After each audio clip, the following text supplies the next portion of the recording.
नमस्कार, किस्सा यूपी का देख रहे हैं और मैं हूं आपके साथ दिव्या सिंह। महाकुंभ के बाद अब मथुरा वृंदावन में होली के त्योहार पर मुस्लिमों के दुकान लगाने को लेकर बहस छिड़ गई है। कई हिंदू साधु संत समेत लोग मुस्लिमों की दुकान नहीं लगने की मांग कर रहे हैं। यहां तक कि श्री कृष्ण जन्मभूमि का मुकदमा लड़ रहे दिनेश फलाहारी ने तो सीएम योगी आदित्यनाथ को खून से पत्र लिख दिया कि मुस्लिमों को दुकान नहीं लगाने थे। उन्होंने कहा कि ये लोग हिंदुओं को काफिर कहते हैं और हिंदू त्योहारों से नफरत करते हैं, लेकिन दुकानें लगाकर पैसा कमाते हैं। वहीं धर्म रक्षा संघ के राष्ट्रीय अध्यक्ष सौरभ गौड़ ने दावा किया था कि बरेली में हाल की घटनाओं से पता चलता है कि मुस्लिम समुदाय के लोग हिंदुओं को धमका रहे हैं। उन्होंने कहा था कि हमने कई प्रमुख तीर्थ स्थलों पर होली समारोह में मुसलमानों के प्रवेश पर प्रतिबंध लगाने का फैसला ले लिया है।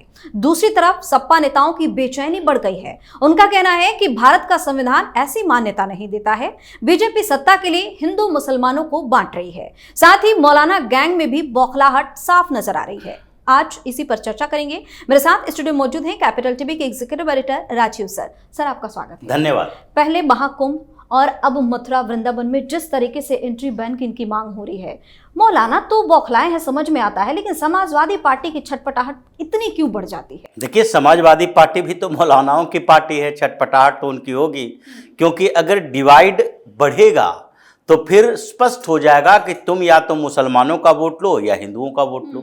इसलिए समाजवादी पार्टी भी परेशान है और बोल क्या रही है कि देखिए, इससे हिंदू मुसलमान बट जाएगा। तो हिंदू मुसलमान बटे हुए कब नहीं थे? हिंदू मुसलमान एक कब थे? अगर हिंदू मुसलमान एक ही होते तो हिंदुस्तान के इतने बड़े भूभाग पर एक इस्लामिक स्टेट पैदा होता, पाकिस्तान बनता, बांग्लादेश बनता। ये शर्म आनी चाहिए अखिलेश यादव और उसके गैंग के इन लोगों को बोलने में कि हिंदू मुसलमान बट जाएगा। हिंदू मुसलमान की एकता एक ढकोसला रहा है हमेशा से। ये कहा गया हिंदू मुस्लिम भाईचारा, ये हिंदू मुस्लिम भाईचारा की बात ही अपने आप में हिंदुओं को दबाने के लिए एक अवधारणा बनाई गई कि हिंदू त्याग करते रहे, चाहे तुमसे जमीन छीन ले, मकान छीन ले, तुम्हारा पूरा क्षेत्र छीन ले, देश के टुकड़े कर दे, लेकिन फिर भी हिंदू मुस्लिम भाईचारा होगा। क्यों होगा? हिंदू मुस्लिम भाईचारा किस आधार पर होना चाहिए? पाकिस्तान मुसलमानों के नाम पर बना था, इस्लाम के नाम पर बना था। पाकिस्तान बनने के पीछे और कोई दूसरा रीजन नहीं था। उसने ये नहीं कहा कि एक राज्य बनाना चाहिए क्योंकि उन क्षेत्रों में डेवलपमेंट कम होते हैं। जैसे हिंदुस्तान में अलग अलग समय में अलग अलग राज्य बने जी। लेकिन देश के साथ गद्दारी नहीं किया गया। वहां के लोग अलगाववादी जहां तक प्रवृत्ति आई, वहां उन लोगों को गद्दारी का एक सर्टिफिकेट दे दिया गया, चाहे जम्मू कश्मीर में अलगाववादी हो या फिर नॉर्थ ईस्ट में हो या फिर पंजाब में हो, ये देशद्रोही हो जाते हैं। लेकिन उस समय जिसने सबसे बड़ा कुठाराघात किया हिंदुस्तान के ऊपर, जिन लोगों ने एक धर्म के नाम पर पूरा देश बना लिया और हमारे देश के टुकड़े कर दिए, उन लोगों को कह रहे हो कि हिंदू मुसलमान के बीच भाईचारा रही। हिंदू मुसलमान के बीच भाईचारा तुम लोगों ने कॉन्स्पिरेसी के तहत स्थापित की ताकि मुसलमानों का वो एजेंडा काम हो और कामयाब हो जाए जो कि हिंदुस्तान और पाकिस्तान दोनों जगह पर अपनी उपस्थिति चाहता था। पाकिस्तान तो मिल गया, एक नया देश बन गया। उससे फिर बांग्लादेश भी टूटकर अलग हुआ, लेकिन वहां भी स्थिति वही है, मुसलमानों का वर्चस्व है। लेकिन दूसरी तरफ हिंदुस्तान, जो कि अगर यहां से सारे मुसलमान चले गए होते तो आज क्या अयोध्या में भगवान श्री राम का मंदिर बनवाने के लिए दशकों तक कोर्ट कचहरी का चक्कर काटना पड़ता? मुसलमान है ही नहीं, विवाद पैदा कौन करेगा? न पॉलिटिकल पार्टियां मुस्लिम अपीजमेंट की पॉलिटिक्स करेगी और न ही मुसलमान सड़क पर आकर कहेगा हमारे खिलाफ षड्यंत्र किया जा रहा है, हमसे मस्जिदें छीनी जा रही है। जब रहते ही नहीं तो तुमने अपने लिए एक देश की मांग की और वो अपने देश में जाओ। लेकिन इन लोगों ने एक नया एजेंडा तैयार किया कि पाकिस्तान तो मिल ही गया है, कुछ यहां नहीं रहोगे तो हिंदुस्तान हिंदू राष्ट्र बन जाएगा, यहां दूसरे कोई बचेंगे नहीं, तो इसलिए यहां भी बचे रहो, यहां भी बने रहो।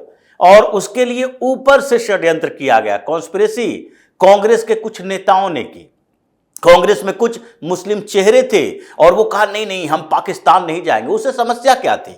वो तो सिंहासन पर बैठा था, वो मंत्री बना हुआ था, और वो मंत्री बना हुआ है, सारी सुविधाएं मिल रही है, उसके खिलाफ कुछ हो नहीं सकता। तो उसने अपना चेहरा दिखाया, कांग्रेस उसके चेहरे के साथ जुड़ गई, और कांग्रेस के कुछ नेता जो कि कंफ्यूज्ड थे, राष्ट्रवाद के मुद्दे पर कंफ्यूज था, ये ग्लोबल सिटीजन बनने की तैयारी, मानवता की बात करके इन लोगों ने मुसलमानों को यहां संरक्षण देना शुरू किया, और वो आज बढ़ते बढ़ते ऐसा हो गया है कि हिंदू ही कई क्षेत्र से गायब हो रहे हैं, अपने मकान बेचकर जा रहे हैं, छोड़ रहे हैं। ये इस्लामिक किलाबंदी अलग अलग जगह पर कर लिया है। हिंदुस्तान के अंदर कितने पाकिस्तान हैं, ये अभी तक अनुभव नहीं हो रहा है कि हर जगह जहां पर मुस्लिम आबादी 60-70% हो गई, वो पाकिस्तान की तरह हो गया। हैदराबाद में जाकर देखे, हाई कोर्ट के एक जज ने बोल दिया था, ये पाकिस्तान की तरह स्थिति बना दिए हो। जब पुलिस वाले तुमको रोकते टोकते फाइन लगाते हैं तो तुम सड़कों पर उतर जाते हो कि मुसलमान होने के कारण हमारे साथ परेशानी पैदा की जा रही है। बाद में हाई कोर्ट के उस जज को माफी मांगनी पड़ी, क्योंकि सुप्रीम कोर्ट ने कह दिया आप पाकिस्तान की तरह कैसे बोल दिए, क्योंकि वो मुस्लिम मोहल्ला था। अगर पाकिस्तान की तरह कोई हिंदू मोहल्ले को बोल दिया जाता तो समस्या नहीं होती। वो अराजकता की बात को लेकर कह रहे थे कि जैसे पाकिस्तान में अराजकता है, वैसे हिंदुस्तान में इन क्षेत्रों में अराजकता हो गई है, जहां मुस्लिम बाहुल्य लोग हैं, जहां पर ज्यादातर संख्या मुसलमानों की है। तो अभी जो विवाद चल रहा है, एक तरफ मथुरा में, वृंदावन में, इन जगहों पर होली मनाई जाती है। भगवान श्री कृष्ण और राधा माँ के जो दोनों को उस समय जिस तरह से पूजा अर्चना की जाती है, उसके बाद लठमार होली भी होती है, और ये पूरे वृंदावन का एरिया में जो उस पूरे क्षेत्र में जो होली मनाई जाती है, वो भगवान श्री कृष्ण को समर्पित होता है। अब ऐसे में आप विवाद पैदा कहां किए हुए हो?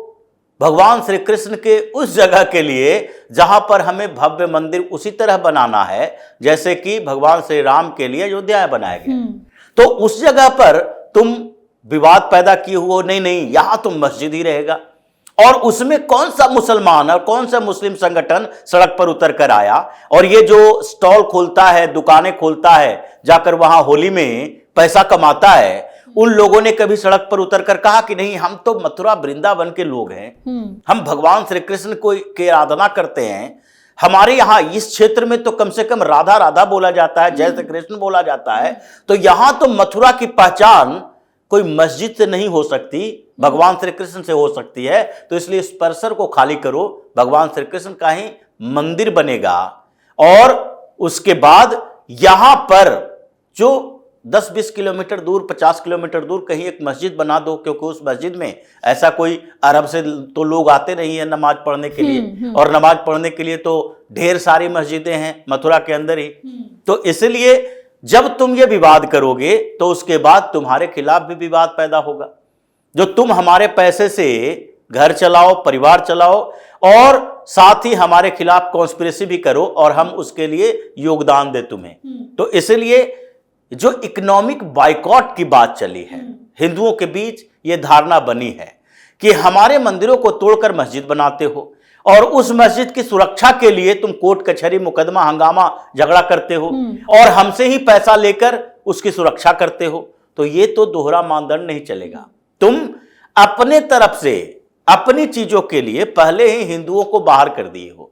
इकोनॉमिक बाइकॉट, ये जो हलाल सर्टिफिकेट है, इकोनॉमिक बाइकॉट ही है कि हम पहले ही वो कोई भी प्रोडक्ट का उपयोग नहीं करेंगे जिसमें हलाल सर्टिफाइड नहीं हो, और उसके नाम पर इन लोगों ने उन प्रोडक्ट को बहिष्कार कर दिया जो हलाल सर्टिफिकेट लेकर मार्केटिंग नहीं करते हैं, जो अपना प्रोडक्ट लॉन्च नहीं करते हैं।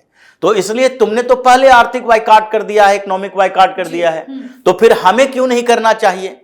और इसीलिए मथुरा वृंदावन में जो फैसला लिया गया है, सरकार उस पर जो करे, कोर्ट कचहरी जो करे, हिंदू समाज अगर एकजुट होकर इस मुद्दे को आगे बढ़ाएगी और इन लोगों के ऊपर दबाव डालेगी, तो फिर इन लोगों को भी समझ में आएगा हिंदुस्तान में अपने धर्म की सुरक्षा या अपनी संस्कृति की सुरक्षा, ये दोनों के बीच तुम जहां रह रहे हो, जिसकी खा रहे हो, उसको ऊपर रखना चाहते हो, या सऊदी अरब से उधार लिए हुए उस संस्कृति को जीवित रखना चाहते हो।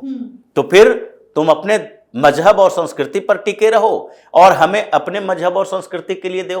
हमारा धर्म है, हम अपने धर्म और संस्कृति की सुरक्षा के लिए प्रतिबद्ध हैं, तो फिर तुम्हारे साथ हमारा कोई भाईचारा नहीं हो सकता। इसलिए इन लोगों ने सही समय पर सही फैसला लिया है और यह फैसला सिर्फ उत्तर प्रदेश की बात नहीं है, हर जगह धीरे धीरे ये उभर कर सामने आ रहा है। जैसे महाराष्ट्र में जी एक बड़ा विवाद चल रहा है क्योंकि मढ़ीची यात्रा वहां होनी है और उसमें ग्राम पंचायत ने सीधे तौर पर एक फरमान जारी कर दिया। उसने प्रस्ताव पारित करवाया कि यहां मुसलमान की दुकानें नहीं लगेगी इस यात्रा के दौरान, जो मेला होगा उसमें भी कोई मुसलमान नहीं हो सकता। और इसके बाद वहां के बीडीओ जो है, ब्लॉक डेवलपमेंट ऑफिसर, उसने उस प्रस्ताव को खारिज कर दिया। अब सरकार वहां बदल चुकी है, यानी भारतीय जनता पार्टी की सरकार है। नीतीश राणे उतर गया मैदान में, वो भी मंत्री है। उन्होंने कहा कि ये बीडीओ कौन होता है, यहां हिंदुत्व की सरकार है और लोग अगर चाहते हैं कि यहां मुसलमान ना आए इस मेला में, इस यात्रा के दौरान कोई दुकान नहीं खुलेगी, तो लोगों की भावना देखी जाएगी। ये प्रशासनिक अधिकारियों की औकात नहीं है। तो उसके बाद वही गार्जियन मिनिस्टर है उस जिले के, राधाकृष्ण विखे पाटिल, वो भी, उन्होंने भी सीधे तौर पर कहा कि आप फिर से एक प्रस्ताव लाओ और हस्ताक्षर करवाओ जितने लोग हैं सबका, और उसके बाद ये बताओ कि हमारे धार्मिक भावनाओं के साथ खिलवाड़ करता है ये लोग। हम अपने पवित्रता बरकरार रखने की कोशिश करते हैं और ये लोग है जो हमें अपवित्र करने की कोशिश करता है, दुकान चलाता है और दुकान में कैसा प्रोडक्ट बेच रहा है हमें पता नहीं है। तो इसलिए ये हर जगह पर ये विचार चल रहा है कि जब तुम आर्थिक बहिष्कार करोगे हम भी आर्थिक बहिष्कार करेंगे, तुम डंडा उठाओगे हम भी डंडा उठाएंगे, तुम कोर्ट में जाओगे लीगल मामले से, लीगल तरीके से लड़ोगे हम लीगल तरीके से लड़ेंगे, यानी टिट फॉर टैट। जैसा करोगे वैसा हम भी तुम्हारे साथ प्रतिक्रिया करेंगे। हम दोनों हाथ खड़ा करके सरेंडर के मुद्रा में ये पूरे सेकुलरिज्म का बोझ अपने कंधे पर लेकर बैठे नहीं रह सकते। अब जैसा करोगे उसका परिणाम तुम्हें वैसा दिखाई पड़ेगा। जी, बहुत बहुत धन्यवाद तमाम जानकारी। धन्यवाद। तो मथुरा में धूमधाम से लोग होली खेल रहे हैं, लेकिन इस बीच एक फरमान ने सियासत तेज कर दी है जिसमें साफ साफ कहा गया है कि ब्रज की होली में मुस्लिमों की एंट्री नहीं होगी। अब इसको लेकर मौलाना गैंग के साथ साथ समाजवादी पार्टी भी काफी परेशान हो गई है। किस्सा यूपी का में आज के लिए इतना ही। अगर आपने अभी तक हमारे चैनल को सब्सक्राइब नहीं किया है तो सब्सक्राइब कर लीजिए, हमारे वीडियो को लाइक कीजिए, शेयर कीजिए, हमारे वीडियो पर कमेंट करके जरूर बताएं कि आपको हमारी खबर कैसी लगी। धन्यवाद।